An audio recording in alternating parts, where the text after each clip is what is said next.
എന്തുകൊണ്ടാണ് കേരളത്തിലെ യുവാക്കൾ ഇൻസ്റ്റഗ്രാമിൽ ബിസിനസ് തുടങ്ങുന്നത്? കേരളത്തിൽ ഒന്ന് ശ്രദ്ധിച്ചിട്ടുണ്ടോ?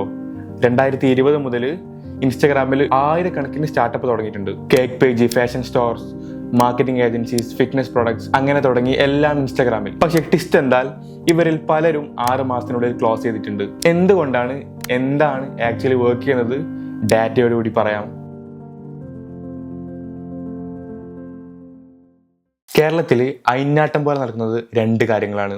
ഒന്ന് job scarcity, 2 lifestyle entrepreneurship. 2024 Kerala labour force survey പ്രകാരം 15 to 29 വയസ്സുകാരിൽ അൺഎംപ്ലോയ്മെന്റ് 17.3%. അതുകൊണ്ട് പലർക്കും ഒരു കോമൺ തോട്ട് ഉണ്ട്: ജോബ് കിട്ടുന്നില്ല, കിട്ടുന്ന ജോബിനാകട്ടെ ബേസിക് സാലറിയും, അപ്പോൾ ബിസിനസ് തുടങ്ങാം. അതിനോടൊപ്പം ഇൻസ്റ്റാഗ്രാം നൽകുന്ന fake comfort zone, 0 capital, 0 office, 0 experience, just A page, logo, delivery partner plus reels.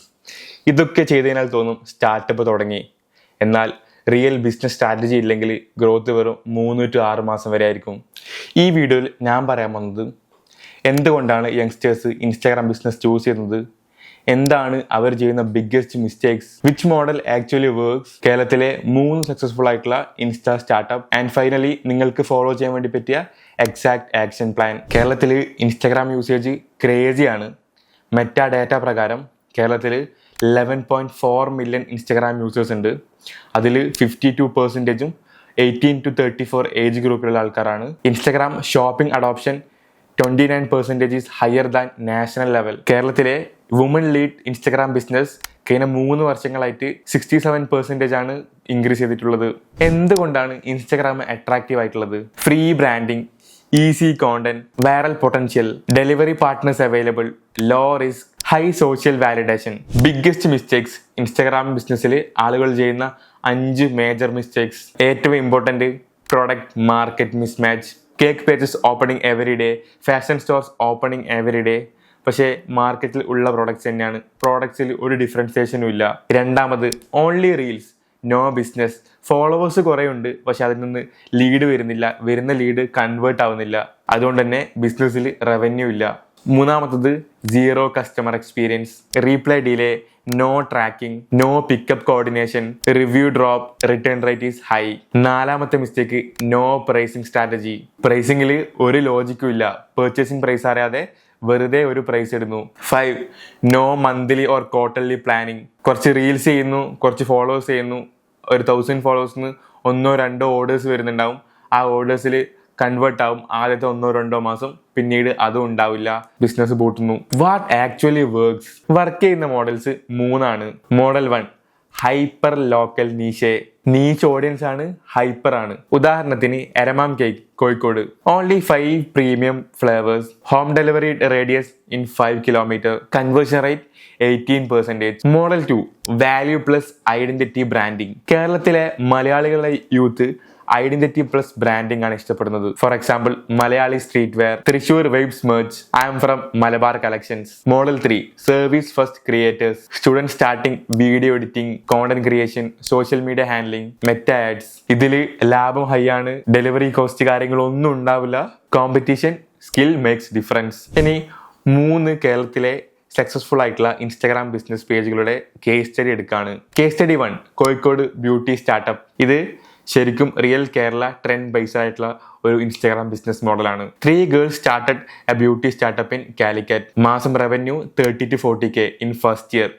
അവർ ആകെ ചെയ്ത ഈ കാര്യങ്ങൾ മാത്രമാണ്: before and after reels, customer story videos, daily proper ആയിട്ടുള്ള DM replies, and most importantly micro influencers collab. And year 2 അവർ monthly revenue 4 to 5 lakhs അടുത്ത് touch ചെയ്തിട്ടുണ്ട്. That means what make them difference is content plus testimonials is equal to trust. Case study 2, Kochi thrift store. കൊച്ചിയിലെ ഒരു thrift store വെറും 7000 രൂപ capital മാത്രം കൊണ്ട് തുടങ്ങിയത്. Sold pre loved branded items. 19 second live sales every Friday. Monthly revenue 1.2 lakh within 6 months. 35% of customer retention. ഇവിടെ ഇവർ ഉപയോഗിച്ച സ്ട്രാറ്റജി എന്ന് പറയുന്നത് സ്കാരിറ്റി മാർക്കറ്റിംഗ് ആണ്. Limited items is equal to high demand. Case study 3, Kerala Students Digital Agency. One BBA student started Insta-based agency, reel editing and product shoots. Started alone. Within 9 months, for people team. അവരുടെ 80% of claims from Instagram inbound. നിങ്ങൾക്ക് ഇതുപോലെ ഇൻസ്റ്റഗ്രാമിൽ ഒരു business തുടങ്ങണമെങ്കിൽ നിങ്ങൾക്ക് വേണ്ടിയുള്ള actionable steps ആണ് ഇനി പറയാൻ പോകുന്നത്. നിങ്ങൾ ഇൻസ്റ്റഗ്രാമിൽ ഒരു ബിസിനസ് തുടങ്ങണമെന്ന് ശരിക്കും ആഗ്രഹിക്കുന്നുണ്ടെങ്കിൽ ഈ കാര്യങ്ങൾ ഫോളോ ചെയ്യും. Step 1, pick A niche. ഒരു നീഷ് എടുക്കുക. Like food, fashion, cosmetic, agency, fitness, what ever. സ്റ്റാർട്ടിങ്ങിൽ ചൂസ് ഓൺലി വൺ. ഒരു നീഷ മാത്രം പിക്ക് ചെയ്യുക സ്റ്റാർട്ടിങ്ങിൽ. ദെൻ സ്റ്റെപ്പ് 2, ഒരു മാസത്തേക്കുള്ള മുഴുവൻ 30 days കോണ്ടന്റ് പ്ലാൻ ഉണ്ടാക്കുക. കോണ്ടന്റ് കലണ്ടർ പ്രിപ്പയർ ചെയ്യുക. അതിൽ 12 reels, 4 carousel post, 2 story telling videos, 3+ testimonials, നിങ്ങളെ ഫസ്റ്റ് ഉണ്ടായിട്ടുള്ള ട്രാക്ഷൻസിന്റെ ടെസ്റ്റിമോണിയൽസ്, ആൻഡ് 1 ഓഫർ പോസ്റ്റ്. ഇതുപോലെ ഒരു സ്ട്രാറ്റജി ഉണ്ടാക്കിയിട്ട് 1 മന്തിലേക്കുള്ള കോണ്ടന്റ് പ്ലാൻ ചെയ്യുക. സ്റ്റെപ്പ് 3, ഇതിന് ശേഷം നിങ്ങൾ കീപ് ട്രാക്കിംഗ്. ഡാറ്റ ട്രാക്ക് ചെയ്യുക എന്നുള്ളതാണ്. നിങ്ങളുടെ റീച്ച്, കൺവേർഷൻ, DM-ലേക്ക് വരുന്ന മെസ്സേജുകൾ, ഡെലിവറി പാർട്ട്നേഴ്സ്, റിപ്പീറ്റ് കസ്റ്റമേഴ്സ്, ഇതിൻ്റെയൊക്കെ ഡാറ്റ പ്രോപ്പറായിട്ട് വെക്കുക. ഇത് ട്രാക്ക് ചെയ്യുക എന്നുള്ളതാണ്. ആൻഡ് മോസ്റ്റ് ഇമ്പോർട്ടൻ്റ്ലി നിങ്ങൾ ഇനീഷ്യൽ സ്റ്റേജിൽ ട്രസ്റ്റ് ബിൽഡ് ചെയ്യുക എന്നുള്ളതാണ്. Daily DM replies. DM-ൽ വരുന്ന ഓരോ മെസ്സേജിനും പ്രോപ്പറായിട്ട് റീപ്ലേസ് കൊടുക്കുക. Show dum behind the scenes. എന്നും നമ്മൾ ഔട്ട്പുട്ട് മാത്രമേ കാണിച്ചാൽ പോരാ. Like before and after reels, അത് ഇപ്പോൾ വർക്കാവുന്ന ഒരു സാധനമാണ്. Show dum behind. ഹോണസ്റ്റ് ആയിട്ടുള്ള പ്രൈസിങ് ഇടുക. പ്രോപ്പർ സ്ട്രാറ്റജിയോട് കൂടി മാത്രം പ്രൈസിങ് ചെയ്യുക. വെറുതെ പ്യുവർ ആയിട്ടുള്ള ഒരു പ്രൈസിങ്, ലോജിക് ഇല്ലാണ്ട് പ്രൈസിങ് ഡിസിഷൻസ് എടുക്കാൻ വേണ്ടി പാടില്ല. And most importantly you have A return policy. ഒരു റിട്ടേൺ പോളിസി ഉണ്ടാക്കുക എന്നുള്ളതാണ്. ഇതിൽ നിന്ന് മനസ്സിലാക്കാനുള്ളത്, നിങ്ങൾ ഇൻസ്റ്റഗ്രാമിൽ ഒരു ബിസിനസ് തുടങ്ങുമ്പം ഒരിക്കലും കോണ്ടന്റിലും പേജിലും മാത്രം ഫോക്കസ് ചെയ്താൽ പോരാ. അതിൻ്റെ അപ്പുറത്തേക്കുള്ള നിങ്ങളുടെ പ്രോഡക്റ്റിൻ്റെയും ഓപ്പറേഷൻ്റെയും കാര്യങ്ങളും കൂടി ആദ്യം സെറ്റ് ചെയ്യാം.